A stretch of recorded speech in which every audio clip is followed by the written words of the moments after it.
now that I explained to you a little bit about the visions and how God speaks to me, and even another way he speaks is like through ministers, like when you're looking on live preachings. I look at a lot of the lives, or I look at a lot of sermons, and as well as going to church, you get fed through the ministers, pastors. Different churches I visit, I actually do, and then I know my home churches, and then I might have a church that's actually for the kids. They specialize or like focus their vision more on a lot of the kids and family oriented, and then you got one that's like where you really get your breakthrough, where God ministers to you, and overall it's good for the whole family. Like, you get what I'm saying? There's different churches for different reasons. In some churches you feel like, okay, I'm called to come here to come through and get ministered to, or be a blessing and minister as well. So anyhow, let's just go into this. I'm about to say a quick prayer. Dear God, I just come before you, and I pray, Father, that you would sincerely remove me to the side and let me be a blessing for someone listening to this message. And I hope that this really ministers to the heart and souls of your people, God. Let it pierce deep down inside. Okay, so this is one where I was on my spiritual separation and fast, and it just was the first thing I opened up to. And for some reason, every time I read this book, and I got it at the thrift store, it's just miraculously like someone prayed over this book for whoever had it, that it was going to happen that way, because it always ministers to me like direct, like unplanned too. Okay, so it says, nothing but the cross, live creatively friends. If someone falls into sin, forgivingly restore him, saving your critical comments for yourself. You might be needing forgiveness before the day's out. Stoop down and reach out to those who are oppressed. Share their burdens and so complete Christ's law. If you think you are too good for that, you are badly deceived. Basically saying, like, if someone falls into a sin, don't critically be quick to condemn and say, oh, you see, these people aren't serious about God. They don't want to take God to the next level.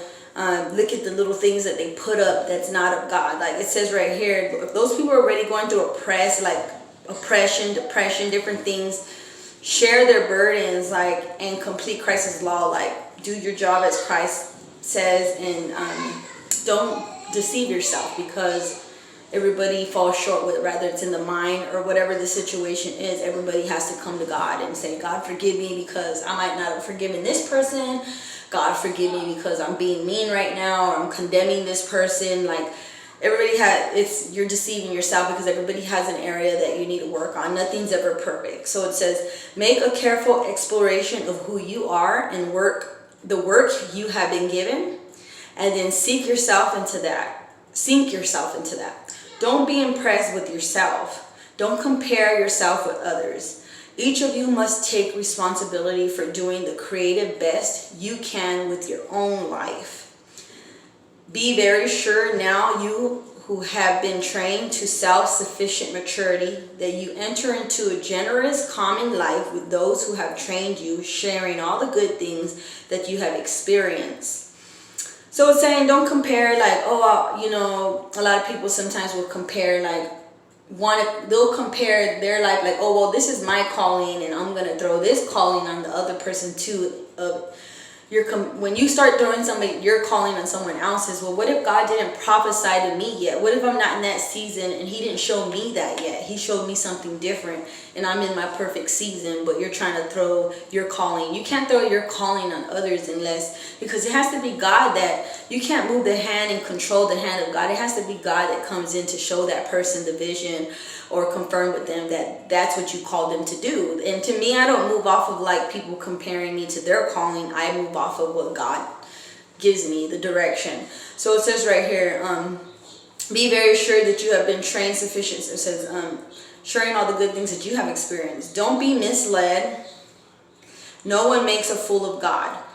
Don't be misled. No one makes a fool of God. What a person plants, he will harvest. The person who plants selfishness, ignoring the needs of others, ignoring God, harvests a crop of weeds. All he'll have to show for his life is weeds. But the one who plants in response to God, letting God's Spirit do the growth, work in him, harvests a crop of real life, eternal life.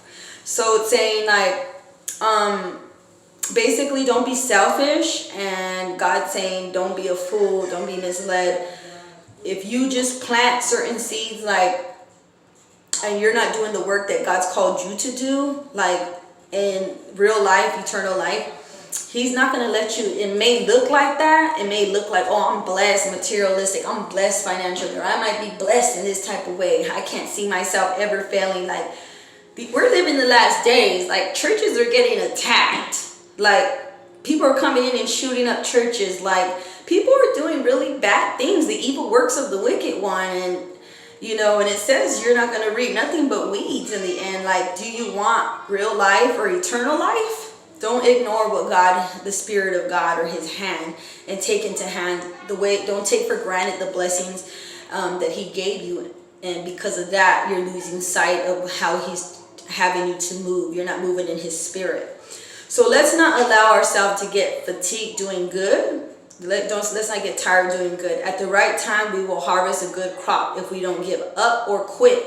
And that's key. Like, if we just keep going, even that ministers to me too. Like, if I keep going and keep pushing at it, like, at the right time, we will reap. Like, when you don't give up on whatever God called you to do for that season and moment, you're going to reap the benefits. Like, if you're in school, you're studying, and you keep going at it, you keep studying, and you're like, this is challenging, and you take the test, the main test to get your license, different licenses. You fail. So what?